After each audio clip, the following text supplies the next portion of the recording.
દર્શક મિત્રો, જનરપણ ન્યૂઝમાં આપનું સ્વાગત છે। ડભોઈની સામાન્ય જનતા ઘણા વર્ષોથી પ્રાથમિક સમસ્યાઓના નિવારણ માટે તરસી રહી છે।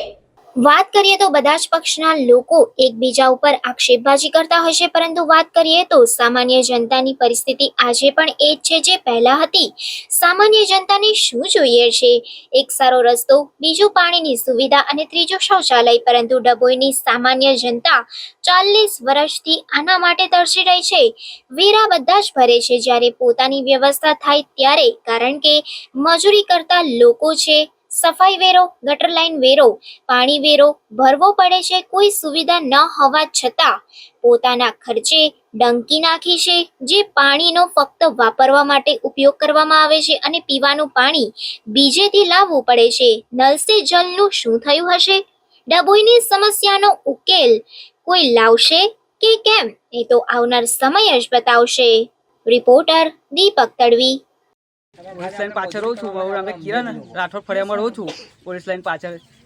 આપણે બહુ તકલીફ પડે છે, બધે જવાનું, સંડાસ બાથરૂમ જવાનું બૈરાઓને બહુ તકલીફ પડે છે ને સરકાર કંઈ દેખવા આવતી નથી। સરકારી જાજરા બનાવે, કશું અમારે લાભ મળ્યો નહીં, કશું નહીં, કંઈ લાભ બી નથી મળતો, કંઈ નહીં ને અમારે ચોમાસામાં બહુ તકલીફ પડે। મૈયત લઈને આવતો એટલેથી ગલીમથી આવવાનું અમારે આ કેટલી તકલીફ પડે ને એ ચોમાસામાં તો એટલા કેર પાણી આવી જાય છે અને પેલા ગટર લાઈન છે તીનમાં જોઈન્ટ કરી આલો અમે કઈ તકલીફ બહુ તકલીફ પડે છે કરી આલો ચોમાસામાં બહુ તકલીફ પડે છે અને વેરો ઘરો બી ભરે તો કશું જ નહીં, અમારે સુવિધા કઈ જ નહીં। નર નહીં તોય વેરો એટલો બધો આવે છે, કયા હિસાબે આવે વેરો? અમે ભરવાનો મજૂરી તો છે નહીં, કેરી તમે વેરો મેરટ કઈ 200 રૂપિયા રોજ લાવીને તો ખાઈએ અમે, દરરોજ મજૂરી જઈએ છીએ અમે। અનાજ કેટલું થઈ ગયું? અનાજ બી કેટલું મોંઘું થઈ ગયું, અમને કશું લાભ બી સરકાર નથી આપતી, કઈ જ નહીં।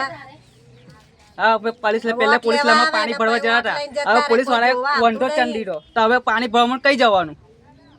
કોઈ દેખવાતો આવતા નહીં, બસ ખાલી આવે છે, વોટ લેવા આવે છે ને આવી જાય છે ને પછી આવીને જતા રહે છે। ખાલી દેખીને આવે કે વોટ આવ્યા છે, બસ આપજો ને ખાલી વાયડા ખોટા કરીને પછી જતા રહે છે, કશું અમને આપતા નથી ઘરે।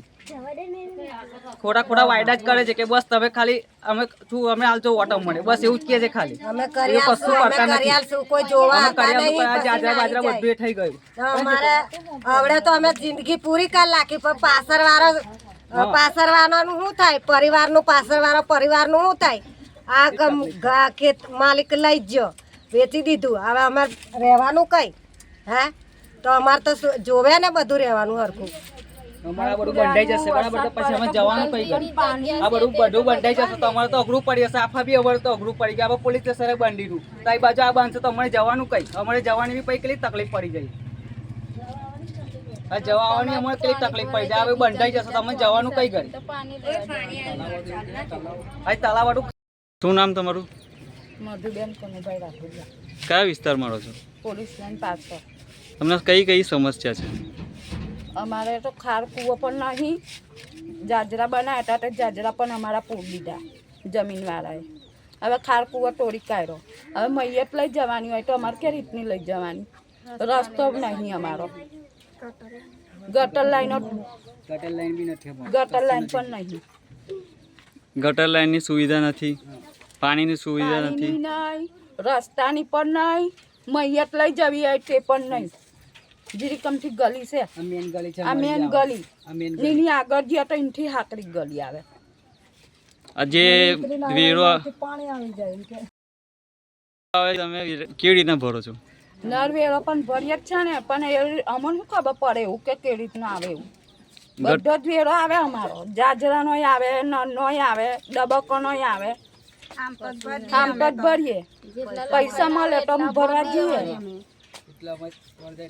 એટલે તમે જે પ્રમાણે વેરો ભરો છો એ પ્રમાણે તમને સુવિધા નહીં મળતી? નહીં મળતી કશું પણ, કેમ કે સંડાસ કરવા જ અમારે ઠેઠ જવું પડે ચાલીને લોકોના ખેતરોમાં। ખેતરવાળો આવે તો ન હારે અમોને, પાછળ રાતે જવાનું ડારે તો નહીં।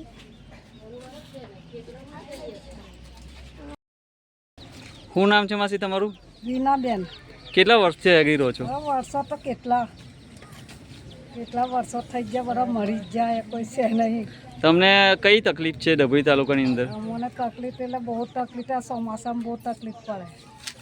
શાની તકલીફ? જો સંડાસ જવાની તકલીફ, પછી રહેવાની તકલીફ, ખાવા બનાવવાની દી તકલીફ, બહુ તકલીફ છે અમારે ચોમાસામાં તો. પાણી જે ડંકી નાખેલી છે તમારા પોતાના ખર્ચે નાખેલી છે? હા, પોતાના ખર્ચેથી.